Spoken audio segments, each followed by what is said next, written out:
नमस्कार, श्याम ठाकुर के astro thoughts YouTube channel में आपका स्वागत है। इस वीडियो में हम देखेंगे तुला लग्न यानी लिब्रा एसेंडेंट। तुला लग्न वालों के लिए अगस्त का महीना कैसा रहेगा, लिब्रा एसेंडेंट। मैंने लग्न वर्ड इस्तेमाल किया है, यानी आपकी जन्म कुंडली में पहला घर जो होता है वो ये होता है, इसमें 7 नंबर लिखा होगा। अगर इसके अलावा आपका तुला राशि है, यानी आपका चंद्रमा तुला में है और 7 नंबर किसी भी और घर में है इस पहले घर को छोड़ के, तब ये वीडियो आपके लिए 50% अप्लाई करेगा।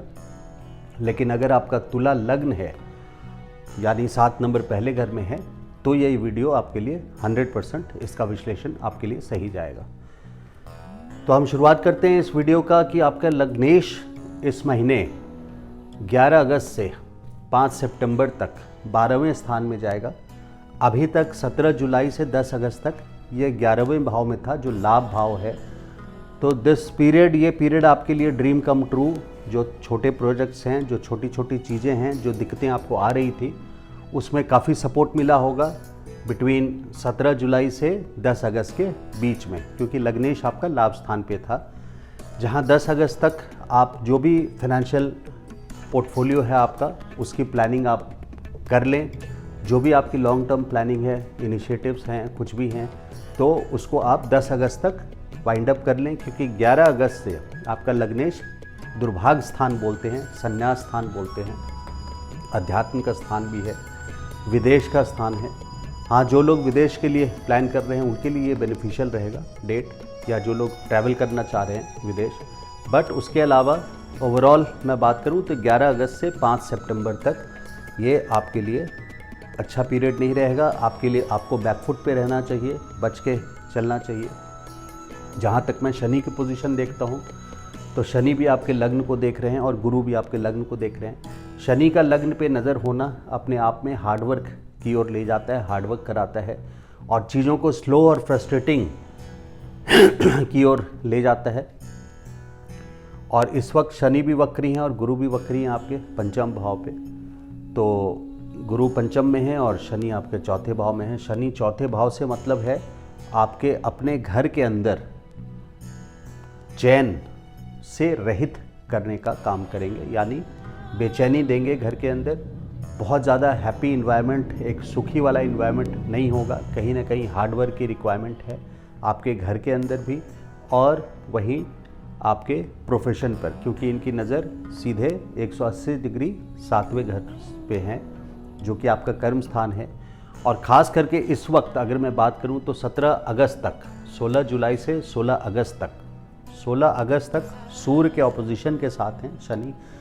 तो 17 अगस्त तक रादर आपको अपने बिजनेस पार्टनर से या बिजनेस डीलिंग्स में या ओवरऑल पार्टनरशिप में भी आपको केयरफुल रहना चाहिए, बिकॉज सैटर्न सन का ओवरऑल बिजनेस के लिए, not only partnership but overall business के लिए आपको ऐसी सिचुएशन का कोई ना आए जिसमें आप डिस्प्यूट में पड़ जाएं। 16 अगस्त तक आपको बैकफुट पे रहना है कि डिस्प्यूट में नहीं पड़ना है, क्योंकि शनि का प्रेशर आप पर दबाव बना के रखेगा। 10वें स्थान पे जब कोई ग्रह होता है या उसकी नज़र होती है तो वो एक हैपनिंग फील तो कराता है, लेकिन जब शनि की नज़र पड़ती है तो वो हैपनिंग फील को मैं डिफ़ाइन करता हूँ, हैपनिंग से मेरा क्या मतलब है।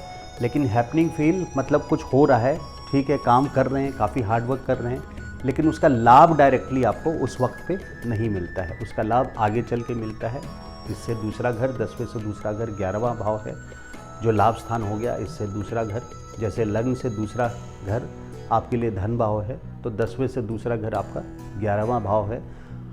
तो शनि सूर्य का अपोजिशन 16 जुलाई तक, खास करके 16 अगस्त तक आपके लिए एक प्रॉब्लमेटिक सिचुएशन कर सकता है। 16 अगस्त का डेट अब बहुत दूर नहीं है, तो ऐसे में आप थोड़े दिन तक बैकफुट पर रहें, खास करके क्योंकि आपका डिस्प्यूटेबल सिचुएशन बना सकता है, प्रोफेशन में प्रेशर डाल सकता है। और बिकॉज सूर्य की नज़र भी 7वें घर में है, तो आपके घर के अंदर भी डिस्प्यूट्स क्रिएट हो सकती है, जिसको आप अवॉइड करें। अपने घर में डिस्प्यूटेबल या प्रेशर कुकर वाली सिचुएशन होगी एक्सट्रीम प्रेशर में, तो उसको अवॉइड करें डेट के हिसाब से। जहाँ सूर्य निकल जाएंगे 16 अगस्त के बाद, लेकिन शनि पिछले साल जनवरी यानी 2020 जनवरी में ये आए थे आपके घर के स्थान पे, चौथे घर के स्थान पे, और या मदर हाउस भी बोल सकते हैं, माँ का स्थान भी है, और अगले साल अप्रैल तक रहेंगे।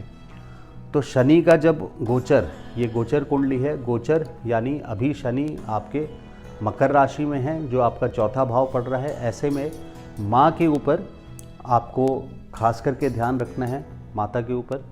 उनकी अगर कोई भी हेल्थ सिम्टम होती है तो आपको स्पेशल केयर लेना चाहिए, खास करके अगले साल अप्रैल तक।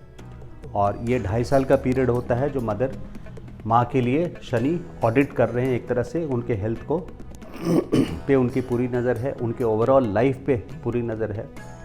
तो अगर उनकी एज ज़्यादा है, 50 से ऊपर, 60 से ऊपर ज़्यादा है, तो ये टाइम, और जिन लोगों का ऐसे टाइम के लिए मैं बता दूं, माता के लिए अगर देखना है तो सपोज़ आपका अगर केतु किसी के जन्म कुंडली में अगर केतु यहाँ पर है और शनि का गोचर उसके ऊपर से हो रहा है, तो ये निश्चित तौर पे उनकी माता के लिए बहुत खतरे वाला टाइम हो जाता है। इस चीज़ को ध्यान दें। केतु के अलावा अगर मंगल भी होता है यहाँ पे आपके जन्म कुंडली में और शनि का गोचर इस वक्त चौथे भाव में है, मकर राशि में, तो मदर के लिए ये एक माँ के लिए सर्जरी वाली सिचुएशन बना देता है, या एक्सीडेंट, डिस्प्यूट, इस तरह की सिचुएशन बना देता है। केतु भी, क्योंकि 30 साल में एक बार शनि नेटल प्लैनेट के ऊपर से जाते हैं, 30 सालों में एक बार। और अगर आपके जन्म कुंडली में भी शनि यहीं पर हैं और गोचर का शनि उसके ऊपर से गुजर रहा है, तो भी आपके लिए ये बहुत एक्सट्रीमली प्रेशर वाला सिचुएशन हो जाएगा। जो मैंने अभी डिफ़ाइन किया था कि प्रेशर वाला सिचुएशन आपके प्रोफेशन और घर में रहेगा, उसकी इंटेंसिटी डबल हो जाएगी अगर आपकी जन्म कुंडली में भी शनि यहाँ पर है। गुरु की जो स्थिति है पंचम भाव में, ये अपने आप में बहुत अच्छी स्थिति है। इस वक्त गुरु की स्थिति पंचम भाव आपको गेंस का भी होता है, सडन गेंस का होता है, लॉटरी टाइप की सिचुएशन 5th हाउस से देखते हैं, शेयर मार्केट का हम 5th हाउस से देखते हैं। बच्चों के लिए, आपके अगर बच्चे हैं, मैरिड हैं और बच्चे हैं, तो 5th हाउस से देखते हैं, उनके लिए ये वक्त बहुत अच्छा रहेगा। 6 अप्रैल से गुरु पंचम भाव में है, लेकिन अभी फिर भी इर्रेटिक होगा, बहुत ज़्यादा जो मैं बोल रहा हूँ उसका असर आपको नहीं नज़र आएगा, क्योंकि गुरु वक्री हैं इस वक्त। गुरु वक्री जब ख़त्म होंगे और डायरेक्ट होंगे, यानी 18 अक्टूबर के बाद से गुरु का वक्री चाल ख़त्म हो जाएगा, लेकिन उस वक्त पे ये 14 सितंबर से 21 नवंबर तक आपके चौथे भाव में रहेंगे। गुरु जब चौथे भाव में जाते हैं तो एक बात ध्यान रखिए कि गुरु जब चौथे भाव में जाते हैं तो निश्चित तौर पे आपकी फिक्स प्रॉपर्टी यानी मकान, ज़मीन, इनको फिक्स प्रॉपर्टी बोलते हैं। इस पोर्टफोलियो में, फिक्स प्रॉपर्टी वाली पोर्टफोलियो में न्यू एडिशन करते हैं, एक्सपेंशन करते हैं, या अगर आप घर खरीदने की प्लानिंग कर रहे हैं तो that becomes the right time, बिल्कुल सही समय होता है आपके लिए वो स्टेप लेना। तो ये स्टेप आपके लिए 4th हाउस का 14 सितंबर से 21 नवंबर तक का है। अगर आपको फिक्स प्रॉपर्टी से रिलेटेड भी कुछ चेंजेस करने हैं तो आप 14 सितंबर से 21 नवंबर के बीच में अभी भी कर सकते हैं। लेकिन 21 नवंबर के बाद जब गुरु वक्री ख़त्म हो चुके होंगे और पंचम में रहेंगे आपके, तो ये आपके लिए बहुत अच्छा समय रहेगा। जो बच्चे हैं आपके, उनके लिए बहुत अच्छा समय रहेगा। नवंबर 21 से लेकर के इस साल के नवंबर 21 डेट से लेकर के अगले साल अप्रैल तक ये आपके लिए यहाँ धन भाव को भी देखेंगे, लाभ भाव को भी देखेंगे। लाभ भाव को देखने से पैसे का जो आने का सोर्स है, सैलरी है, या आपका जो बिज़नेस फंड्स है, जो कैश फ्लो है, फंड फ्लो है, उसको इजाफा देंगे, उसमें बढ़ोतरी देंगे। तो ये बहुत, जिन लोगों का अगर चाइल्ड नहीं हुआ है तो उसके लिए भी ये चांसेस दे सकते हैं। हालांकि इसमें 100% अभी ऐसा नहीं है, क्योंकि अगर शनि और गुरु दोनों की नज़र पड़े 5th हाउस में, तो जो लोग IVF के केस में हैं उनको ऐसा टाइम देखना चाहिए जब शनि और गुरु दोनों की नज़र आपके 5th हाउस पे पड़े। लेकिन गुरु के होने से भी अगर माइनर प्रॉब्लम्स है तो गुरु के होने से खास करके नवंबर से लेकर के अगले साल अप्रैल तक अगर आप चाइल्ड प्लान कर रहे हैं तो इस समय भी आपके लिए ये बेनिफिशियल हो सकता है। आपके धन भाव में देखिए, जहाँ तक धन भाव की बात कर रहा हूँ, पैसे की वृद्धि होगी नहीं होगी, एक ये है टेम्पररी टाइम फेज़ जो होता है, जिसमें मैंने बताया था कि 17 जुलाई से 10 अगस्त तक का जो टाइम है उसमें आपके बहुत सारे चीज़ें, आपकी कैश फ्लो थोड़ी बड़ी होगी और बहुत सारी चीज़ें आपके हाथ आया होगा। जो ड्रीम्स है, छोटी ड्रीम्स, वो बनी होंगी, आपके काम बने होंगे, रादर बड़े ड्रीम्स नहीं, लेकिन आपके काम बने होंगे कुछ। लेकिन 11 अगस्त से 5 सितंबर तक मैंने बोला कि वो स्लो डाउन हो जाएगा, क्योंकि केतु धन भाव में है। केतु जिस भाव में रहता है उस भाव में पीड़ा ज़रूर लाता है, इस बात को ध्यान रखिए। हालांकि केतु से हम मंत्रियों के गाड़ी में जो झंडा देखते हैं वो भी केतु रूल करता है। मंदिर के ऊपर जो झंडा लगा होता है वो केतु का सिंबल ही वही है। लेकिन उस झंडे तक पहुंचने के लिए जितनी एक्सट्रीम पीड़ा या जो ट्रैवल होता है, जर्नी करनी पड़ती है। जो लोग केतु की दशा में जन्मते हैं, आप उसको मिलाएंगे अगर आप ज्योतिष जानते हैं तो, केतु की दशा में जो जन्मे होंगे वो बहुत मॉडेस्ट यानी गरीब फैमिली, इस तरह के फैमिली में रहते हैं। उसी तरह से जब लोग शुक्र में, आपका शुक्र लग्नेश है, अगर शुक्र की दशा में आपका जन्म हुआ है तो आप बहुत कंफर्टेबल फैमिली में, वेल टू डू, अच्छे परिवार में आपका बर्थ होता है। तो दशा का रोल वहाँ होता है। दशा और गोचर हम दोनों मिला के देखते हैं। जो हम ये क्रियामान कुंडली देख रहे हैं, चलित कुंडली, गोचर कुंडली, उससे हम ये तय करते हैं कि आपके आने वाले टाइम में, इस वक्त और आने वाले टाइम में कैसा वातावरण, इन्वायरमेंट, किस तरह का वेदर रहेगा। तो केतु धन भाव में होने से धन की कमी कर सकता है, इसलिए खास करके क्योंकि आपके लग्न पर भी शनि की नज़र है, तो मैं वार्न करूंगा कि आप कोई भी लॉन्ग टर्म इनिशिएटिव, आप शेयर मार्केट में जो लोग हैं या जो लोग ऐसे न्यू इनिशिएटिव लेना चाहते हैं, उनके लिए खास करके अभी रोक करके रखें। अगर आपको लेना ही है तो नवंबर के बाद से लें और अप्रैल के बीच में। अप्रैल के बाद फिर आपके शनि यहाँ आ जाएंगे पंचम भाव में, लेकिन वहीं गुरु आपके छठे भाव में आ जाएंगे। उसको हम अलग वीडियो में देखेंगे, लेकिन एक लाइन में बता देता हूँ। छठे भाव में गुरु यानी आपका फंड्स की क्राइसिस, पैसों की तंगी बनाना शुरू कर देंगे 2022 अप्रैल से लेकर 2023 अप्रैल तक। तो सैटर्न और सन का ऑपोजिशन ये भी दर्शाता है कि ये आपकी मम्मा का घर है, ये आपके पापा का घर है। तो आपकी मदर, माता और फादर इस समय ये डिस्प्यूटेबल सिचुएशन है। आप ये भी बोल सकते हैं कि फादर एंड मदर के बीच का डिस्प्यूटेबल सिचुएशन है, या उनके हेल्थ से रिलेटेड प्रॉब्लम हो सकती है। चूँकि सूर्य यहाँ हैं तो फादर के हेल्थ पे भी 16 अगस्त तक ध्यान रखने की ज़रूरत है पूरी।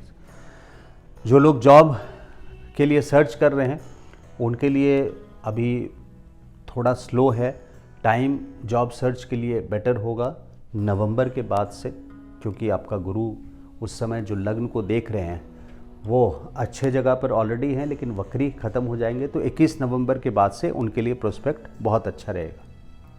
बिजनेस में जो लोग हैं उनके लिए 16 अगस्त तक खास करके बच के रहने की ज़रूरत है। फंड फ्लो, कैश मैनेजमेंट में टेम्पररी उनको 17 जुलाई से 10 अगस्त तक रिलीफ मिला होगा, लेकिन 11 अगस्त से 5 सितंबर तक बच के रहने की ज़रूरत है। और ओवरऑल बिकॉज शनि अगले साल अप्रैल तक, यानी पिछले साल जनवरी से अगले साल अप्रैल तक, 2022 अप्रैल तक आपको ये स्लो डाउन नज़र आएगा। शनि जब स्लो डाउन देता है तो बहुत फ्रस्ट्रेटिंग कर देता है, बहुत स्लो कर देता है। ऐसा लगता है जैसे चीज़ें प्रोग्रेस नहीं कर रही है, कुछ हो नहीं रहा, बहुत डिलेमा, कन्फ्यूजन में लोग फंस जाते हैं। बट पेशेंस के साथ कोई चलें, कोई गलत स्टेप ना ले लें जल्दीबाजी में। लव अफेयर में जो लोग हैं उनके लिए पार्टनर्स के साथ रिलेशनशिप खास करके नवंबर के बाद बहुत अच्छा रहेगा। अभी गुरु वक्री हैं, इसलिए कुछ ना कुछ मतभेद टाइम टू टाइम दे सकते हैं। हेल्थ के लिए आपको केयरफुल रहना है, क्योंकि बच के रहना है। शनि की नज़र आपके छठे स्थान पे है, तो ये छठे भाव को इनिशिएट कर रहा है, यानी एक्टिव कर रहा है। छठा भाव रोग स्थान है, कर्ज स्थान है, लिटिगेशन है, यानी केस मुकदमा है। मामा, मौसा मदर साइड से, और मौसी, मामा मौसी, नॉट मौसा, मामा और मौसी मदर साइड के रिलेटिव को रूल करता है, पेट्स को रूल करता है। तो अगर आपके घर में पेट्स हैं तो अगले साल अप्रैल से लेकर के 2022 अप्रैल से लेकर 2023 अप्रैल तक उनके लिए ये बहुत अच्छा रहेगा। अगर किसी के जन्म कुंडली में यहाँ पे चंद्रमा है और गुरु का गोचर उसके ऊपर से हो रहा है, तो ये गज केसरी योग आप समझ लीजिए।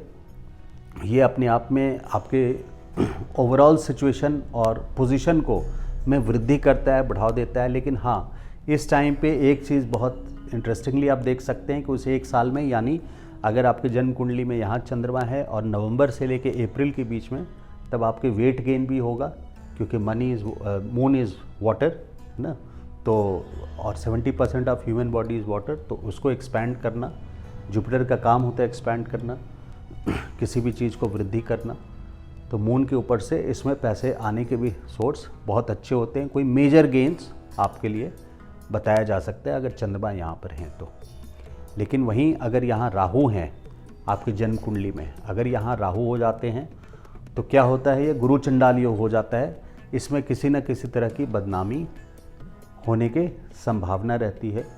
अगर आपके जन्म कुंडली में राहु है और जुपिटर जा रहा है, या जुपिटर आपके जन्म कुंडली में है और गोचर का राहु उसके ऊपर से, सपोज़ यहाँ आपका जुपिटर है, जैसे वहाँ मैंने बताया वैसे आपका जुपिटर यहाँ है और राहु उसके ऊपर से जा रहा है तो एक्सटर्नल सीक्रेट ऑर्गन्स या किसी तरह से अपमानजनक सिचुएशन, किसी और तरीके से अपमानजनक सिचुएशन बनना, बदनामी आना, क्योंकि खास करके वो तो पंचम घर है, तो गुरु चंडाल योग फिर भी एक कंट्रोल वे में होगा।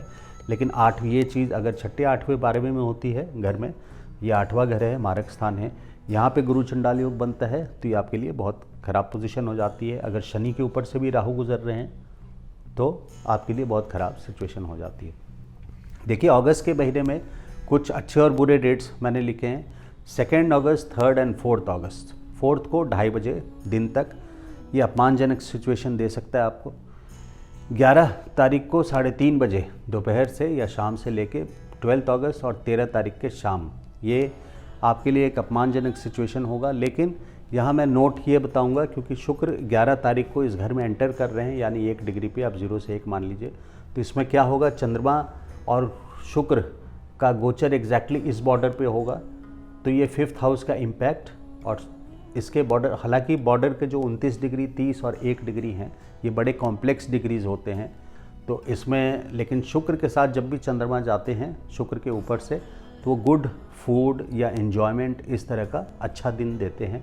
लेकिन यहाँ पे वो कंजंक्शन दोनों का बॉर्डर लाइन पे है, इसलिए थोड़ा क्वेश्चनेबल है। अदरवाइज़ मैं क्लियरली बोलता कि you will enjoy good food and good entertainment 11 तारीख को। बट देन यहाँ केयरफुल के डेट में लिखा है, क्योंकि वो टेक्निकली 11 तारीख को आपको 1 डिग्री पे 12th हाउस में चला जाएगा, दुर्भाग्य स्थान में।